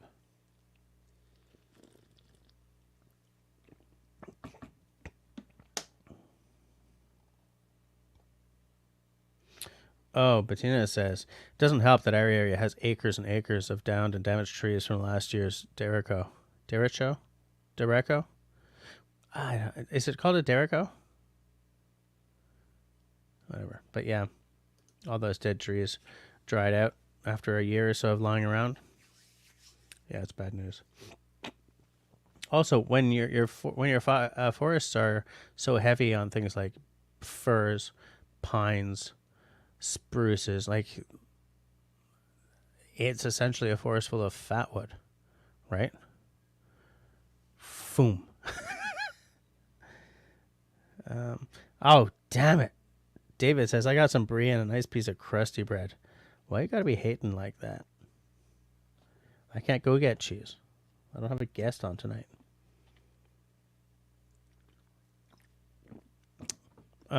Dr. Sharp says, the large size of western areas and sparse population can generate fires that are difficult to grasp.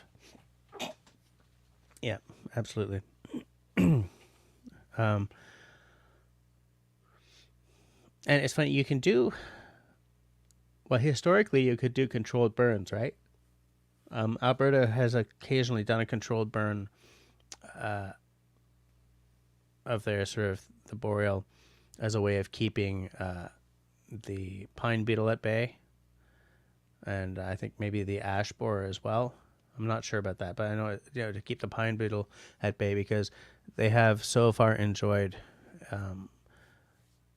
almost zero. Well, I don't know if this is true, but at one point they were like the spot that had no pine beetle issues. And they were doing controlled burns to make sure that that stayed that way. It's also a province with no rats. And they have an entire infrastructure in place that if anyone ever sees a rat, it does not live even a day after being seen, being spotted. So they take that stuff really seriously out there. Country Boy says, it was a bad year and they were taking everyone that was willing. I needed work, so I signed up. Brutal work, but the most rewarding thing I've ever done. Yeah, that sounds like it. Long days. Falling down exhausted by the end of it, I'm sure.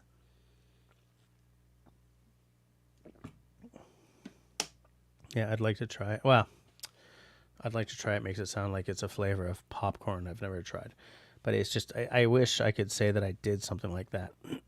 As close to that, and by which I just mean in terms of falling into bed exhausted at the end of the day, was carpentry. That's as adventurous as I've ever gotten. You know what I'm saying? I mean, at the end of every workday, I had earned my sleep. But it wasn't like an epic job, like, fighting wildfires or anything like that.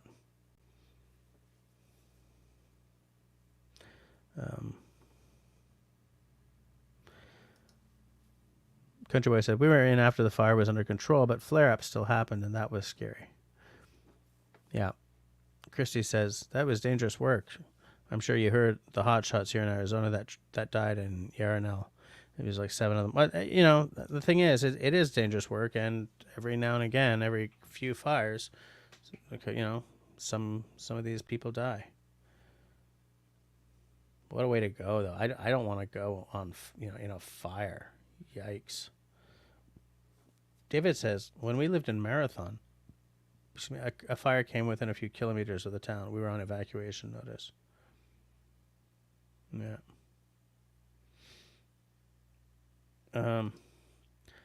Freaking pine nettles. I think she means pine beetles are disgusting. I found one on the truck today. Eric was doing tree work, so it must have hitched a ride. Did you crush it? Dr. Sharp says, I once had the pleasure of getting drafted to fight a field fire that was running towards the forest. Hard, dirty work, and I was in shape then. Not so much anymore now, Dr. Sharp? Me neither. I feel horrible. I think part of the reason I have such a draw towards these highly physical jobs is because I used to be able to do highly physical work, and I just don't think I can anymore. I'm flirting with 200 pounds, and I gotta lose some of that. Christy says, sorry, it was 19 members that were killed. That's a heavy, heavy toll. 19 is bad. Like sometimes there's a group that gets surrounded or whatever, and it's like 4 or 5 or whatever end up dead. But 19, holy crap. Hey, Jim. Howdy, all, says SV. I got an hour and a half drive, so I'm listening and doing the voice to chat. Fair enough. I'm on for another 14 minutes. Dr. Sharp says I'm a wreck now. Yeah, me too. Yeah, it's awful. Uh, Country Boy says they were falling down exhausted after 6 hours, but they had to work 10. Oof, yeah. Yeah, that's rough.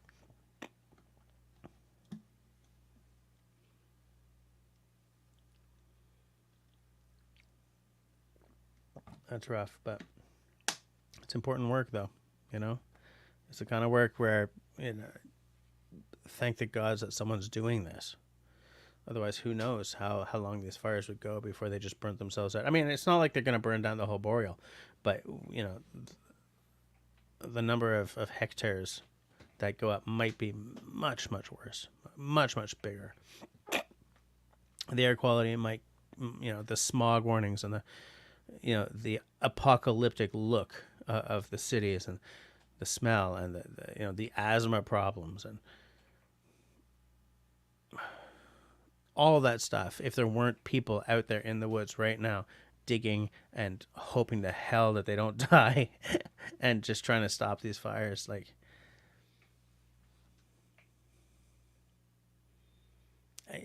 they're standing against encroaching hell.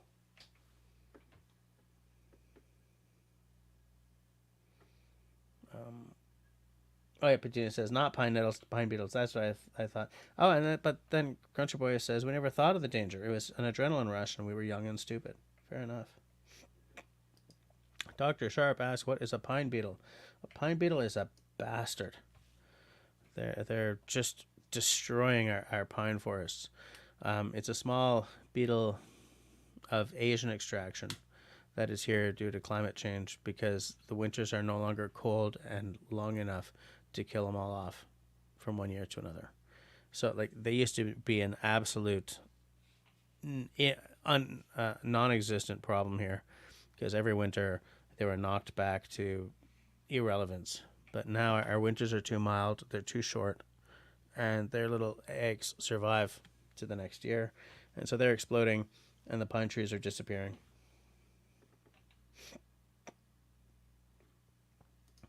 Bettina says, my internet is so bad that it keeps cutting out and then the stream gets rewound. I would feel frustrated by that. Absolutely. I would not be happy about that at all. But, yeah. I'm sorry, I just popped that back up there, Bettina. I'm just going to take a sip of water.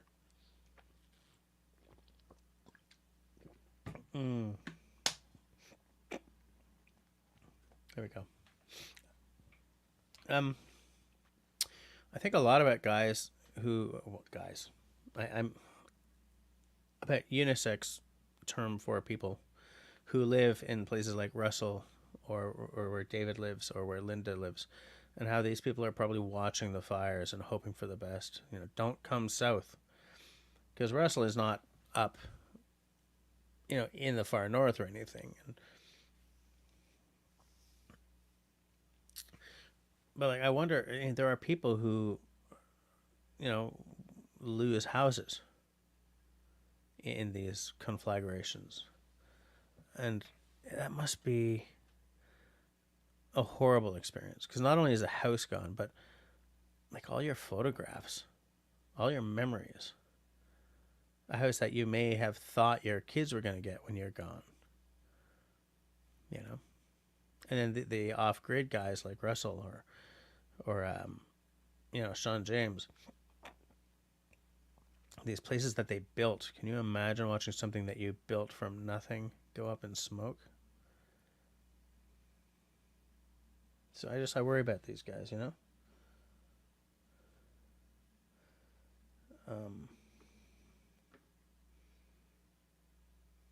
on a second.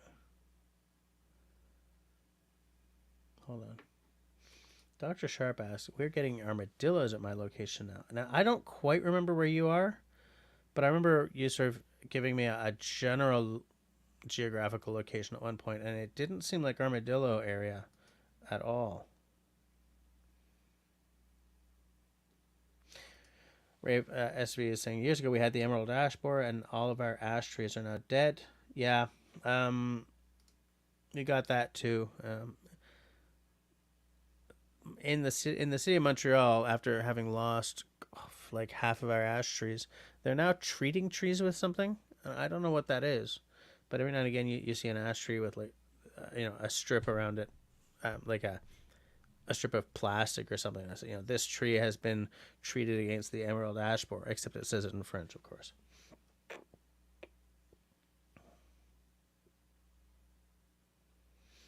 Okay. Serge is obviously talking to Bettina here. Got a fiber optic cable rolled up on the side of my house. I cannot wait for the cable company to do the final hookup. LTE internet sucks. Yep. Oh, Bettina says, not actually small. You can actually hear them munching on the wood. It is quite disturbing. They make perfect deep tunnels in the wood. The larvae are even more disgusting. Yeah. Silly bugs.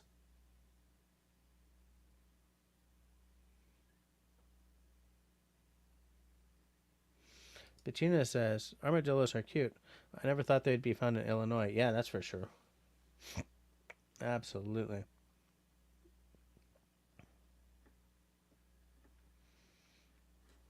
Yeah. I kind of think that armadillos in Illinois is, that's a canary in the coal mine kind of thing. That's troubling. That is troubling. I was about to pour myself another whiskey, but with 8 minutes left of the live stream, ain't no way. Ain't no way that's going to happen. Because if I pour myself another whiskey, I'll probably be up for another couple of hours. Ain't going to do that. Can't do that. Got to be on my game. Because, work.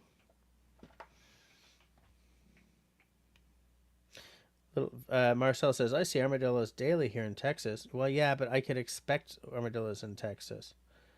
Like if I ever went out to, around here, I don't know, out to Rigo or something and saw an armadillo, I would think, okay, the world is ending.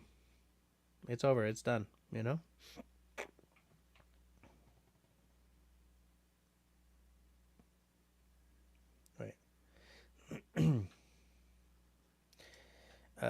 Bettina says, I'm thinking of getting Starlink up here. It's on sale at the moment here in area. Yes, I did see that it was on sale in rural Canada. I don't know if it's on sale in the rural states as well, but yeah, I remember seeing that it was on sale for the rural types.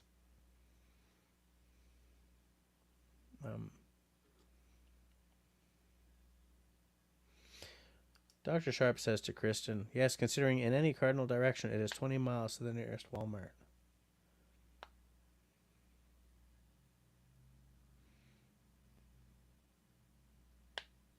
David is telling Bettina, get it, especially with the reduced price. We have it, and it is great. Now, I think Russell gets a little rain fade with the Starlink, and if he doesn't have the heater or whatever it is on, snow can make the signal kind of dip a little bit. But David, have you had none of that problem? Stop yawning, Jess.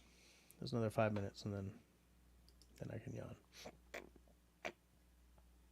Oh, David paid the full price. Yikes. It's expensive.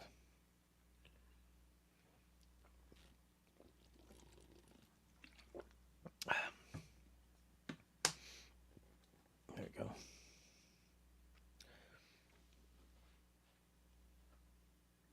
Whoa.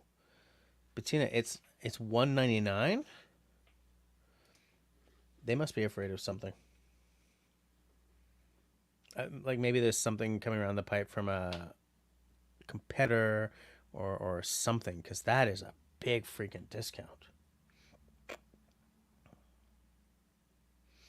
Oh, David says we keep the heater set to automatic. Comes on as necessary.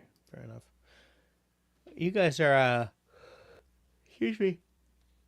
You guys aren't off grid, so you don't have to worry about it sucking up all your, your solar power. Because I think Russell doesn't keep it on automatic. I think he sort of has to go out and clean it off by hand every now and again, if I remember correctly. Bettina says, and it's 140 monthly. 140 monthly isn't actually that bad if if the speed is good and everything, and if it's a massive improvement for your LTE system that may not cost that much less, or maybe half the price. But like if you're accessing the internet without frustration, then maybe it's worth it. Especially if it's gone down from $7.59 to $1.99 on sale. It's like, that would be silly. Absolutely silly not to jump on that. But there's also the fact that now the government of Canada, because of Starlink, doesn't have quite the same onus to get the whole country on fiber, right? Like, because it's been a major push for years now that the government has been, getting fiber laid out to First Nations and stuff like that, trying to get everyone onto higher speed internet, because of the fact that we now live in a world where, strangely, internet is kind of an essential service, right? Which is weird to say because it sounds so first world problem-y, because it is. But we now live in a world where the internet is not just what you guys are doing, watching me and me talking to you. It's also everything from banking to shopping to the way some people interact with their service providers. Like, in rural areas, you're talking to a doctor by video conference, and the doctor, like, maybe you're up in Yellowknife and the doctor is in Edmonton, right? And I kind of feel that if Elon Musk's tech is making it affordable, then the government can sort of conceptually say, you know what, we don't have to worry about this. But even then, in like Northern First Nations or Inuit communities, the price is probably still too high. If they even offered such a thing in urban areas, I can think of people I know who would never be able to afford it. Absolutely not. I kind of tangentialized on that there. Hey, we got 1 minute left, so I'm going to take a sip of water. And we're going to shut this thing down. I'm glad that I was not late tonight, because I was single dadding, because the missus is out for the evening, but the kids were cooperative. I'm also glad that you guys came to hang with me. I love seeing you guys chitty McChat in the side chat there. And I guess I will see you all next week. Between now and then, please, everybody, stay healthy, stay safe, stay sane, and be kind to one another. Good night, everyone.